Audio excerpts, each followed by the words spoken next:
सर्वमंगल मांगल्ये शिवे सर्वार्थ साधिके शरण्ये त्र्यंबके गौरी नारायणी नमोस्तुते। ओम धूम दुर्गाये नमः। द्वितीय अध्याय। आज इस वीडियो में आपको दूसरा और सप्तशती जी का सुनाऊंगी मैं आपको। और आप अध्याय करने से पहले अर्गला, कीलक और कवच का पाठ अवश्य रूप से कीजिएगा। डेली आपको ये करना अनिवार्य होता है, ये तीनों अध्याय। उसके बाद जो अध्याय आप करना चाहते हैं वो कर सकते हैं। तो चलिए दूसरा अध्याय माता का स्मरण करते हुए, गणेश भगवान का ध्यान करते हुए पाठ शुरू करते हैं। ओम। मध्यम चरित्र के विष्णु ऋषि महालक्ष्मी देवता उष्णिक छंद शाकंभरी शक्ति दुर्गा बीज वायु तत्व और यजुर्वेद स्वरूप हैं। श्री महालक्ष्मी की प्रसन्नता के लिए मध्यम चरित्र के पाठ में इसका विनियोग है। मैं कमल के आसन पर बैठी हुई प्रसन्न मुख वाली महिषासुरमर्दिनी भगवती लक्ष्मी का भजन करती हूँ, जो अपने हाथों में अक्षमाला, फरसा, गदा, वाड़, वज्र, पद्य, धनुष, कुंडिका, दंड, शक्ति, खड्ग, ढाल, शक्र, शंख, घंटा, मधुपात्र, शूल, पास और चक्र धारण करती हैं। ऋषि कहते हैं, पूर्व काल में देवताओं और असुरों में पूरे 100 वर्षों तक घोर संग्राम हुआ था। उसमें असुरों का स्वामी महिषासुर था और देवताओं के नायक इंद्र थे। उस युद्ध में देवताओं की सेना महाबली असुरों से परास्त हो गई। संपूर्ण देवताओं को जीतकर महिषासुर इंद्र बन बैठा। तब पराजित देवता प्रजापति ब्रह्मा जी को आगे करके उस स्थान पर गए जहाँ भगवान शिव और विष्णु विराजमान थे। देवताओं ने महिषासुर के पराक्रम तथा अपनी पराजय का यथावत वृतांत उन दोनों देवताओं को विस्तार पूर्वक सुनाया। वे बोले, भगवान महिषासुर सूर्य, इंद्र, अग्नि, वायु, चंद्रमा, यम, वरुण और अन्य देवताओं को भी अधिकार छीनकर स्वयं ही सबका अधिष्ठाता बन बैठा है। उस दुरात्मा महिष ने समस्त देवताओं को स्वर्ग से निकाल दिया है। अब वे मनुष्यों की भांति पृथ्वी पर विचरते हैं। दैत्यों की यह सारी करतूत हमने आप लोगों से कह सुनाई। अब हम आपकी शरण में आए हैं, उसके वध का कोई उपाय सोचिए। इस प्रकार देवताओं के वचन सुनकर भगवान विष्णु और शिव ने दैत्यों पर बड़ा क्रोध किया। उनकी भौं तन गई और मुख टेढ़ा हो गया। तब अत्यंत कोप में भरे हुए चक्रपाणी श्री विष्णु के मुख से एक महान तेज प्रकट हुआ। इसी प्रकार ब्रह्मा, शिव तथा इंद्र आदि अन्य देवताओं के शरीर से भी बड़ा भारी तेज निकला। वह सब मिलकर एक हो गया। महान तेज का वह पुंज ज्वाल्यमान पर्वत सा जान पड़ा। देवताओं ने देखा, वहाँ उसकी ज्वालाएं संपूर्ण दिशाओं में व्याप्त हो रही थीं। संपूर्ण देवताओं के शरीर से प्रकट हुए उस तेज की कहीं भी तुलना नहीं थी। एकत्रित होने पर वह एक नारी के रूप में परिणत हो गया और अपने प्रकाश से तीनों लोकों में व्याप्त जान पड़ा। भगवान शिव का जो तेज था, उससे वह देवी का मुख प्रकट हुआ। यमराज के तेज से उसके सिर में बाल निकल आए। श्री विष्णु भगवान के तेज से उसकी भुजाएं उत्पन्न हुईं। चंद्रमा के तेज से दोनों स्तनों और इंद्र के तेज से मध्य भाग कटि प्रदेश का प्रादुर्भाव हुआ। वरुण के तेज से जंघा और पिंडली तथा पृथ्वी के तेज से नितंब भाग प्रकट हुआ। ब्रह्मा के तेज से दोनों चरण और सूर्य के तेज से उनकी अंगुलियां हुई। वसुओं के तेज से हाथों की अंगुलियां और कुबेर के तेज से नासिका प्रकट हुई। उस देवी के दांत प्रजापति के तेज से और तेज से नासिका प्रकट हुई। उस देवी के दांत प्रजापति के तेज से और तीनों नेत्र अग्नि के तेज से प्रकट हुए। उसकी भौहें संध्या के और कान वायु के तेज से प्रकट हुए थे। इसी प्रकार अन्य देवताओं के तेज से भी कल्याण में देवी का आविर्भाव हुआ। तदंतर समस्त देवताओं के तेज पुंज से प्रकट हुई देवी को देखकर महिषासुर के सताए हुए देवता बहुत प्रसन्न हुए। पिनाकधारी भगवान शिव ने अपने शूल से एक शूल निकालकर उन्हें दिया। फिर भगवान विष्णु ने भी अपने चक्र से चक्र उत्पन्न करके भगवती को अर्पण किया। वरुण ने भी शंख भेंट किया। अग्नि ने उन्हें शक्ति दी और वायु ने धनुष और बाण से भरे हुए 2 तरकस प्रदान किए। सहस्त्र नेत्रों वाले देवराज इंद्र ने अपने वज्र से वज्र उत्पन्न करके दिया और ऐरावत हाथी से उतार कर 1 घंटा भी प्रदान किया। यमराज ने काल दंड से दंड, वरुण ने पास, प्रजापति ने स्फटिक काक्ष की माला तथा ब्रह्मा जी ने कमंडल भेंट किया।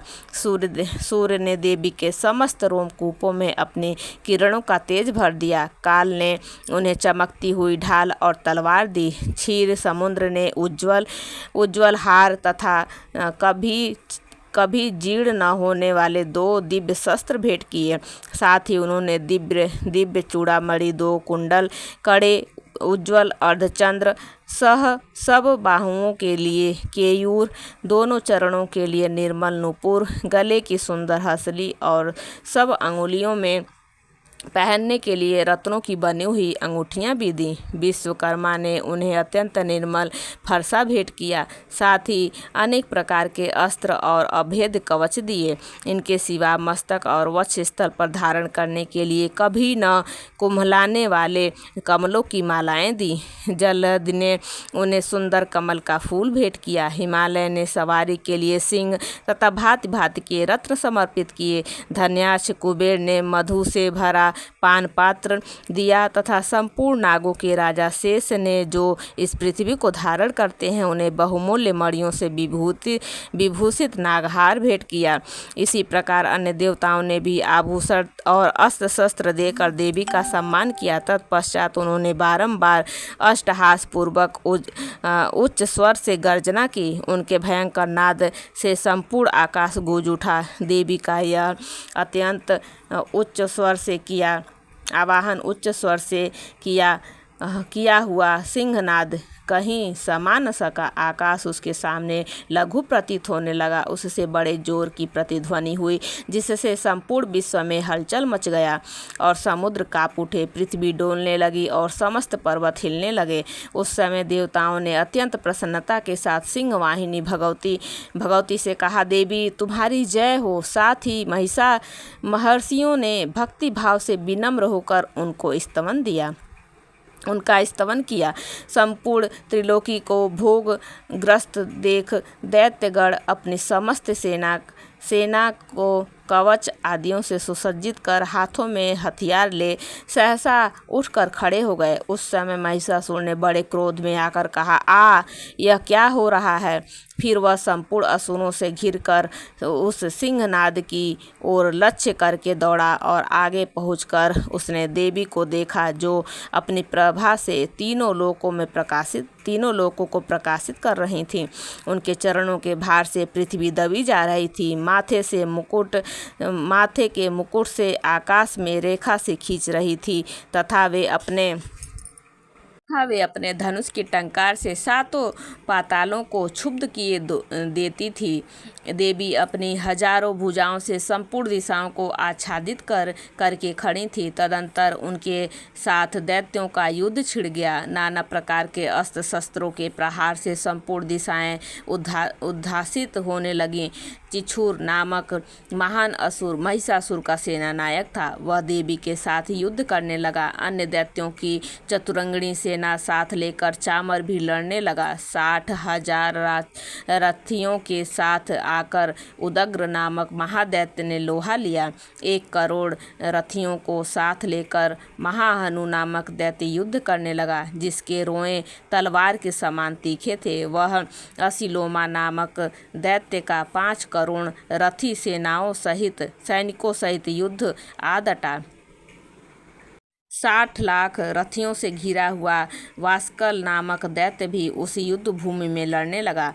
परिवारित परिवारित नामक राक्षस हाथी सवार और घुड़सवारों के अनेक दलों तथा 1 करोड़ रथियों की सेना लेकर युद्ध करने लगा। विडाल नामक दैत्य 5 अरब रथियों से घिरकर लोहा लेने लगा। इनकी अतिरिक्त और भी हजारों महादैत्य रथ हाथी और घोड़ों की सेना साथ लेकर वहां देवी के साथ युद्ध करने लगे। स्वयं महिषासुर उस रणभूमि में कोटि कोटि सहस्त्र रथ हाथी और घोड़ों की सेना से घिरा हुआ खड़ा। वे दैत्य देवी के साथ तोमर, भिंदीपाल, शक्ति, मूसल, खड्ग, परशु और पंडिस आदि अस्त्र शस्त्रों का प्रहार करते हुए युद्ध कर रहे थे। कुछ दैत्यों ने उन पर शक्ति का प्रहार किया, कुछ लोगों ने पास फेंके तथा कुछ दूसरे दैत्यों ने खड्ग प्रहार करके देवी को मार डालने का उद्घोष किया।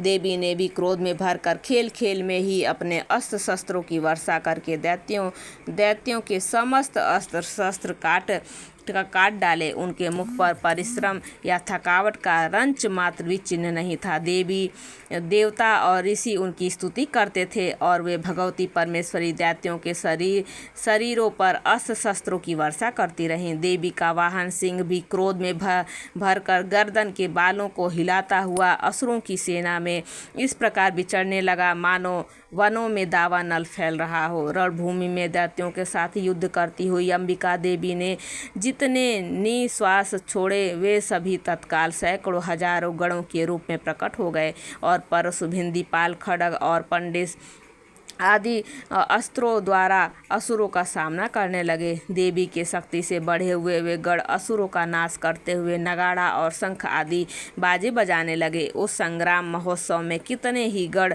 मृदंश बजा रहे थे।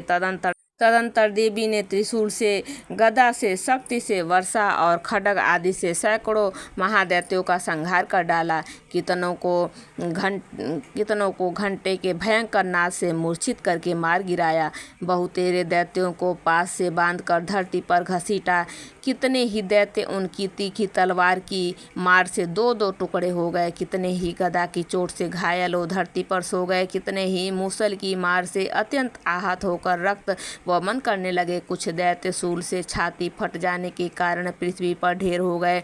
उस रणांग में बाण समूहों की वृष्टि से कितने ही असुरों की कमर टूट गई। बाज की तरह झपटने वाले देव पीड़क दैत्यगण अपने प्राणों से हाथ धोने लगे। किन्हीं की बाह छिन्न भिन्न हो गई, कितनों की गर्दन कट गई। कितने ही दैत्यों के मस्तक कट कट कर गिरने लगे। कुछ लोगों के शरीर पर मध्य भाग में ही विदान हो गए। कितने ही महादैत्य जांघें कट जाने से पृथ्वी पर गिर पड़े। कितनों को ही देवी ने एक बाह, एक पैर और एक नेत्र वाले करके 2 टुकड़ों में चीर डाला। कितने ही दैत्य मस्तक कट जाने पर भी गिरकर फिर उठ जाते और केवल धड़ के ही रूप में अच्छे हथियार हाथ ले देवी के साथ युद्ध करने लगते थे। दूसरे कबद्ध युद्ध के बाजों की लय कर नाचते। कितने ही बिना सिर के धड़, हाथों में खड्ग, शक्ति और ऋषि लिए दौड़ते थे और दूसरे महादैत्य ठहरो यह कहते हुए देवी को युद्ध के लिए ललकारते थे। जहाँ वह घोर संग्राम हुआ था वहाँ की धरती देवी के गिराए हुए रथ, हाथी, घोड़े और असुरों की लाशों से ऐसी फट गई थी कि वहाँ चलना फिरना असंभव हो गया था। दैत्यों की सेना में हाथी, घोड़े और असुरों के शरीरों से इतनी अधिक मात्रा में रक्तपात हुआ था कि थोड़ी ही देर में वहां खून की बड़ी बड़ी नदियां बहने लगी। जगदम्बा ने असुरों की विशाल सेना को क्षण भर में नष्ट कर दिया। ठीक उसी तरह जैसे तृण और काठ के भारी ढेर को आग कुछ ही क्षणों में भस्म कर देती है, और वह सिंह भी गर्दन के बालों को हिला हिलाकर जोर जोर से गर्जना करता हुआ दैत्यों के शरीरों से मानो उनकी प्राण चूने लेता था। वहाँ देवी के गणों ने भी उन महादैत्यों के साथ ऐसा युद्ध किया जिससे आकाश में खड़े हुए देवतागण उन पर बहुत संतुष्ट हुए और फूल बरसाने लगे। बोलिए माँ जगदम्बा, जगत की जननी माँ जगदम्बा की जय। ओम दुम दुर्गाए नमः। ये द्वितीय अध्याय यहीं पर समाप्त होता है। जय माता दी।